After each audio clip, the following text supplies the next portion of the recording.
telah dididik mengenai agama Islam oleh guru agama di Kadipaten Tuban. Beliau sangat tidak menyukai para penguasa yang ada di Tuban. Mereka berbuat semena-mena pada rakyat kecil.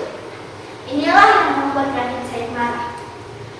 Kemarahan beliau semakin menjadi-jadi tak kalah melihat pejabat Tuban yang menarik pajak kepada rakyat miskin. Rakyat di Tuban telah mengalami penderitaan akibat kemarau yang panjang. Ditambah lagi harus membayar pajak. Tentu saja rakyat akan semakin menderita. Terlebih pajak yang ditarik kadang tidak sesuai dengan kemampuan mereka. Maka dari itu rakyat sungguh sengsara. Sunan Kalijaga atau Raden Said terkenal dengan mudah bergaulnya. Walaupun beliau anak dari Adipati Tuban, namun beliau lebih suka bergaul dengan rakyat biasa. Beliau berteman dengan masyarakat dari berbagai kalangan, mulai dari yang miskin hingga dari yang kaya. Dengan mudah bergaulnya tersebut, Raden Said menjadi tahu keadaan rakyat yang sebenarnya. Raden Said telah menyampaikan niatnya untuk mengurangi penderitaan rakyat Tuban kepada ayahnya. Namun apa daya, ayah tidak bisa berbuat banyak.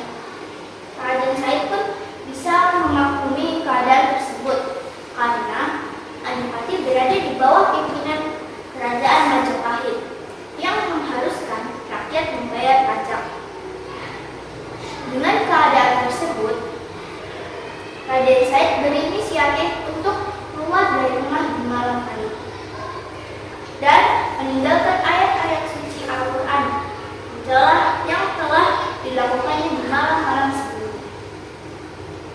Beliau melakukan pencurian tersembunyi yang berada di gudang Kadipaten.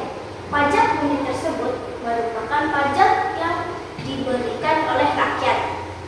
Hasil curian tersebut lalu dibagikan kepada rakyat yang tidak mampu secara tersembunyi. Lama-kelamaan, tindakan tersebut diketahui oleh ayahnya sendiri. Lalu beliau dihukum cambuk sebanyak 200 kali di tangannya dan dikurung selama beberapa hari di kamar. Setelah hukuman selesai, Sunan Kalijaga atau Raden Said benar-benar keluar dari Kadipaten dan tidak kembali lagi. Hal ini membuat cemas keluarganya. Beliau masih melakukan pencurian dengan menggunakan pakaian serba hitam dan menggunakan topeng. Sasaran yang beliau curi adalah kaum bangsawan yang pelit dan tidak mau bersedekah kepada rakyat kecil. Curian tersebut tentu saja dibagikan kepada rakyat miskin. Suatu hari, beliau dijebak oleh orang yang membencinya dengan menyamar berpakaian seperti itu. Beliau difitnah telah memperkosa seorang anak. Dari kejadian tersebut, ayahnya menjadi marah, mengusirnya dari Kadipaten Tuban. Beliau tidak boleh pulang sebelum dapat melontarkan dinding istana dengan suara pantulan ayat Al-Quran. Selama ini sering dibaca di malam hari. Dewi Rasaulan tidak percaya dengan fitnah tersebut. Ia merasa iba dengan kakaknya tersebut. Dewi Rasaulan pun berinisiatif untuk pergi mencari kakaknya dan membujuknya untuk kembali ke Kadipaten. Sunan Kalijaga atau Raden Said melakukan perjalanan yang tidak pasti arahnya dan tujuannya hingga sampailah di hutan Jatiwangi.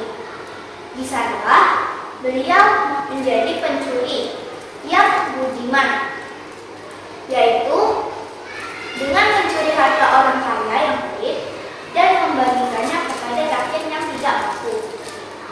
Suatu hari, beliau bertemu dengan seorang kakek tua yang mengenakan jubah putih sambil membawa tongkat yang berkilauan.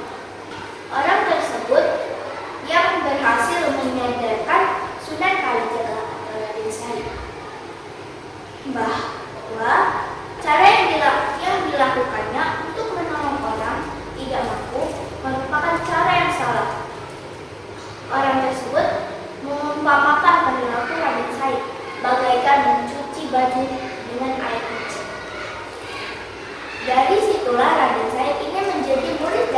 tua tersebut.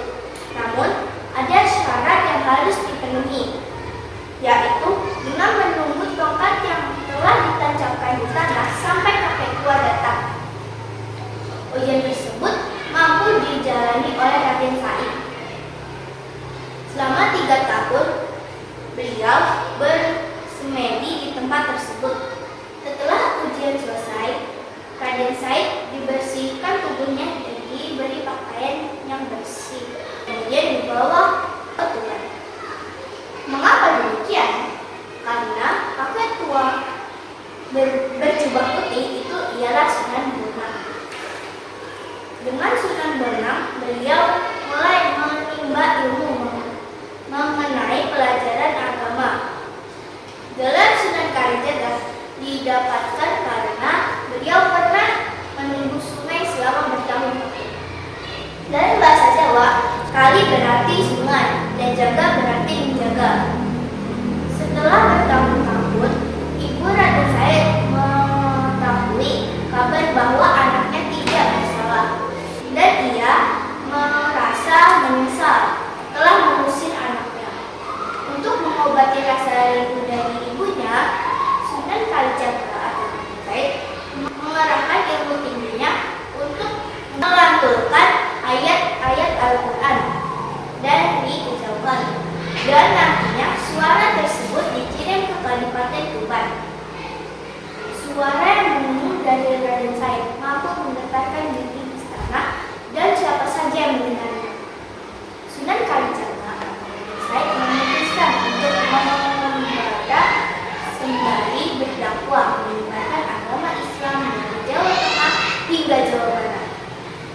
Kearifan dan kebijaksanaan dalam berdakwah yang dimiliki Raden Said mampu menjanjikannya sebagai guru suci setanah Jawa.